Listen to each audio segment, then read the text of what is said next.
Hello. Um, Good evening, good afternoon, good morning, whenever you are, whenever watching this video.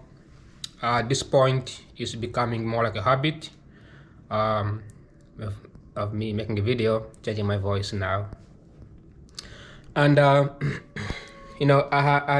just been able to be able to make videos like this in the house because I was coming home late or been really busy. Our schedule's changing around. But today is Monday and it should be November 17. We are crossing towards the Thanksgiving, and I've been focusing more on like the 50% present, 30% in the past, and actually 20% in the future. So I mean that's has been the goal, like focus in the moment for the last 3 days, do things in the moment instead of like in the past. And all my videos have been like things that I see right away than things in the past. So anyway, today's video is just gonna be me talking about the things that I will think about today. I just woke up, I went to campus, and I did some presentation on the somebody running some presentation on climate change or climate change policies. Tomorrow is a debate. I'll be debating. At this point, it's getting kind of annoying when you debate. But I'm getting hang of it. It's part of life. It's part of the process, part of learning. You do the things that you want to do, right? If you're economists and a think tank, you have to go in there and present. You may not like it, but you have to still have to do it. So anyways, I just finished carbon taxing, like proposing whether we should increase tax on carbon emission. The more you produce, the more tax you pay. So like very progressive taxation on carbon consumption, right? So people who buy gasoline, cars, and everything, and then after taxing the consumer, we can give that money to the household and then create revenue, right? That money can be returned back to the people who are maybe poor, people who are suffering from those carbon footprint.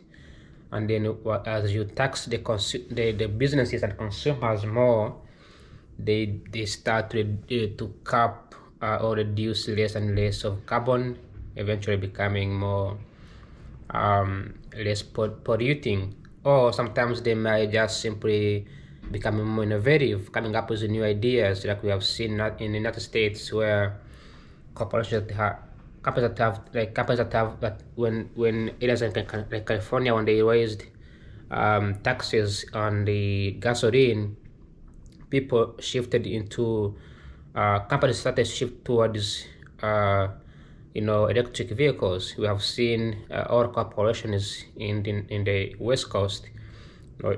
You have Amazon, you have Waymo, Google, you have Tesla, right? You have other corporations that are behind the scene. They all shifted toward these electric vehicles after they realized that the state is imposing high taxes on the emissions for good emissions, goods that emits carbon emission. So tax is good, maybe it creates innovation, but also it can incentivize people. So there's all kinds of things, and I'm gonna be presenting tomorrow. I have no idea what is going to be, because last debate was okay. I got good grades out of it. We need to be better. We have to use the economics theories and focus on research based instead of like our own empirical, our own intuition. So that's what I did it for today. And then I went to the gym, did some workout. It was absolutely amazing.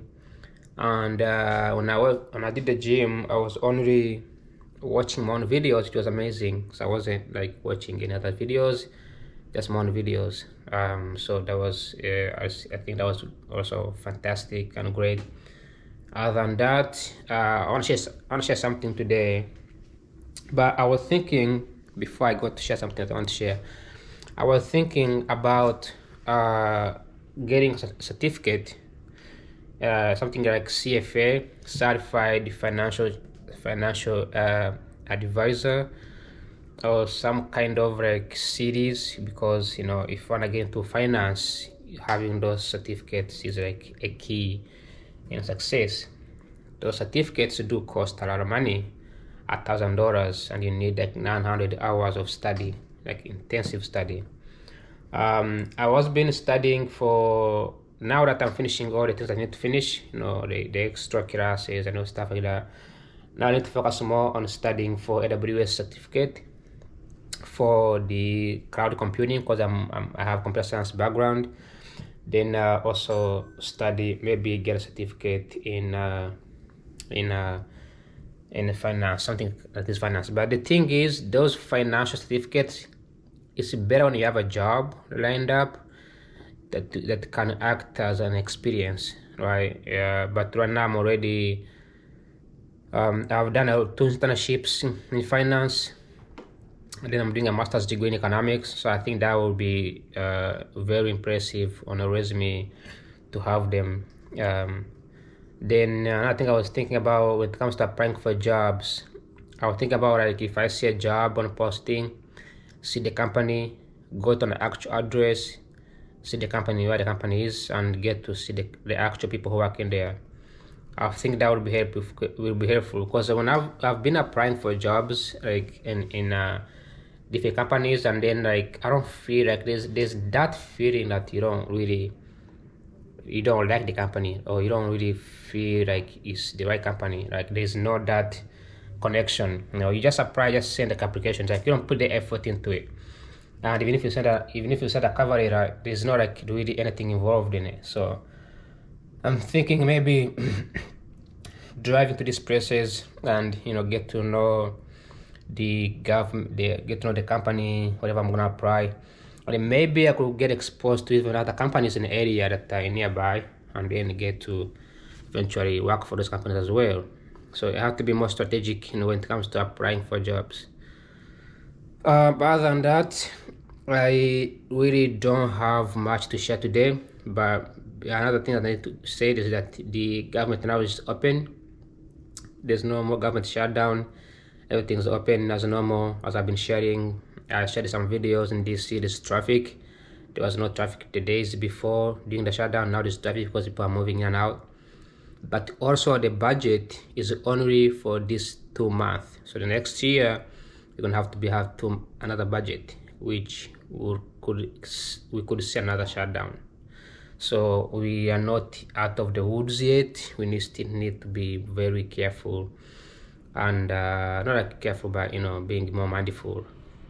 There is a lady, her name was Taylor Green. She was a very Trump supporter, like a lot Trump supporter. But recently, when Trump came out in Jeffrey Epstein's minor predatory files, because that guy was extremely rich, she kind of like backed up when started talking about Trump being like, she changed her mind when that things came out. And I mentioned this last time too. Like when you support somebody, that person gets in trouble, right? You shouldn't necessarily defend them, but also you should not let your emotions control you. This is the biggest challenges that a lot of the Democrats face. Even the people who are, like a lot of people face these things, right? When you are behind somebody's support, and you've been a big supporter, and you've been advocating for them, she tried to make him get voted. I was driving in North Carolina back in 2024, and I see a lot of women posting signs on the street that says, women for Trump. So I think she was behind this movement. She's from Georgia. I think she was also like our representative for Georgia, something like that, somewhere in Georgia. But anyways, then she became a critique of Trump, and Trump does not like being critique. And then eventually, she immediately became enemy. So we might see her also getting fired. In fact, she's getting a lot of hate and a lot of threat from the Republican supporter. This is the same thing that happened to Mr. Elon Musk when he criticized Trump for being in those fires. He never stayed for a day. He was immediately his duties were taken away as a CEO, and he was gone. So this guy tells you how Trump is like really a menace. Some does not care. Like that guy, he's your friend if you are only good to him. If you criticize him, you're gone. Like he doesn't now play that kind of jokes. You can tell from his eyes. If I can tell from his face, like I don't know why people don't understand him. Like I guess they don't really, they never took.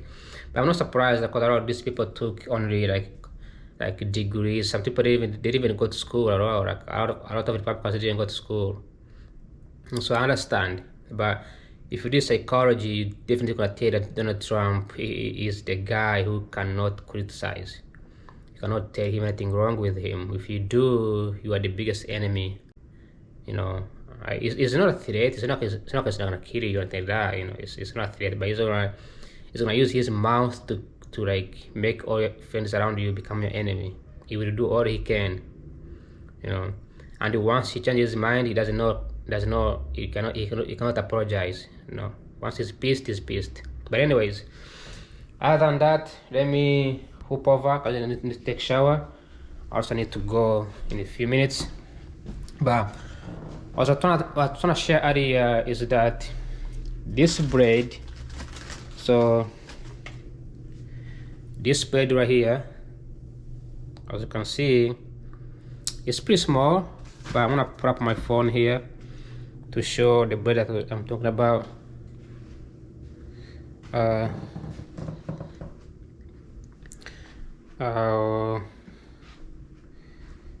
What's the name of it? The bread is called I need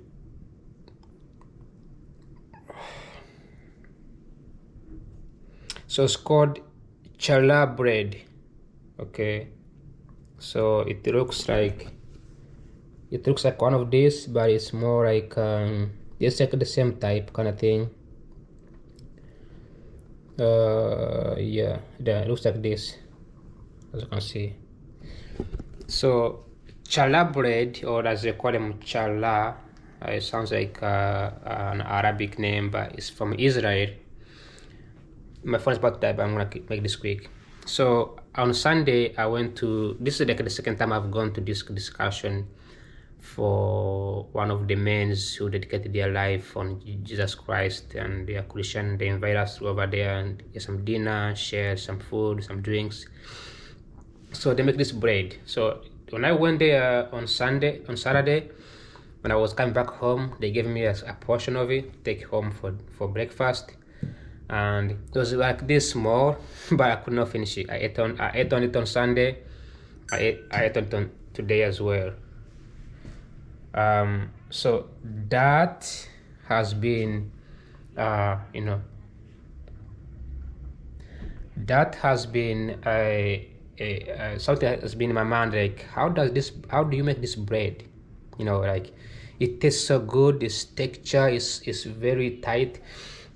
So I texted one of the member in that brothers community, and I asked him, how can I learn how to make this bread? He said, whenever you're available, just come, I can teach you. So I want to learn how to make this bread, and if I do learn these skills, I'm gonna be like a pro, like, because I want to make this bread every single week, because I love bread. Like, it's the best. I never really liked bread before until this group, and you can actually eat bread with butter, eat bread with whipped cream, eat bread with coffee, eat bread with tea, eat bread with food. You can eat bread with anything, anything. Never thought about that. I grew up in Uganda where people eat bread all the time, but for the first time, bread is like the best. But for now, I'm gonna end this video so that I can change the battery, put a new battery. I'll be right back. All right, just got a new battery, and it should be fine right now. It's 100%. But anyway, bread is so good. It's one of the best meal I've ever found. In Uganda, we actually have very cheap bread. It's not expensive. The biggest challenge in Uganda and many other African countries is the ability to cook the bread. The what is it that they call them? The wheat is cheaper. All the ingredients, all the tools and ingredients are cheaper. The problem is the energy, because to cook bread you need the energy. I remember growing up at a factory where they make bread. They used to use firewoods, right? And firewoods are expensive. You have to cut trees, right? And because many countries in Africa they're becoming more environmental friendly, so they're strict on how much trees you can cut, right? So because of that, bread makers or the restaurant factory companies, they're forced to use other means of energy which cost money. So then they put that price into making bread. So but bread is like one of the most consumed meal in the world, and the fact that it's cheaper is amazing. But I never really thought about buying bread. I mean, the last time I had bread was like when I was younger. My parents used to buy it and have breakfast every morning because we had a business, so it was great. But after that, when we used to live in the city. When we moved in outside the city, you start getting involved in agriculture and the farms. We were no longer enjoying bread. I was only eating the regular food, regular meals. So I became more like less and less favoring of bread. But when I moved to DC, every single community you go to here in DC, they have bread. And I think it's because of the influences from the Ethiopian communities to Persian community to Israeli community, Middle Eastern, Asian, like that influence is huge here in DC. So anyways, I just want to learn this bread, and I want to learn how to make it, and I think this will be the best skills I've ever learned. Then I'll be making it every single day. Like, it's the only thing I'll be making, because it's all I have to do is go to Walmart and spend, I don't know, it's $5 to purchase the wheat, and then the other ingredients, then make bread that I can consume for weeks. And also here I do have this these buckets over here. These buckets in here, I can make bread and put the buckets in here whenever, and store them, because bread is gonna last for a long time. And also, if I can go to my friend's house, whenever I come to my friend's house, Thanksgiving is coming up, I can make bread for the family to enjoy. Other than that, this is Beavis, a 20 minutes video. Thanks for watching. I will be right back after, because I have to go take a shower, and I have to go to class immediately because I have to meet with my team, on the debating team. We have to discuss on how we can convince people to pay taxes on carbon emission. All right, thanks for watching. I will see you in the night, probably around 8 p.m. Bye bye. See you in a